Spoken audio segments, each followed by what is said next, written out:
সমাধান হবে। যখনই মানুষ চিন্তাযুক্ত হয় তখনই আল্লাহর শরণাপন্ন হয়।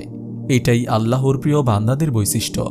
বিপদের সময় নামাজ ও ধৈর্যের মাধ্যমে আল্লাহ তাআলার কাছে সাহায্য চাইতে হবে।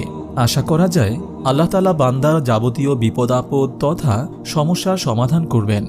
রাসূল সাল্লাল্লাহু আলাইহি ওয়াসাল্লাম বলেন, যে ব্যক্তি এই আয়াতটি সকাল সন্ধ্যায় 7 বার পড়বে, আল্লাহ তাআলা তার যাবতীয় চিন্তা ও সমস্যার জন্য যথেষ্ট হয়ে যাবেন, চাই সে উক্ত সমস্যায় সত্যবাদী হোক বা মিথ্যাবাদী হোক।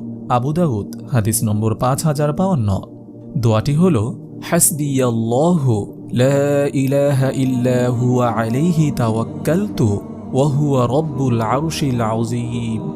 দোয়াটি আবার বলছি, হাসবিয়াল্লাহু লা ইলাহা ইল্লা হুয়া আলাইহি তাওয়াক্কালতু ওয়া হুয়া রব্বুল আরশিল আযীম। অর্থ, আমার জন্য আল্লাহই যথেষ্ট,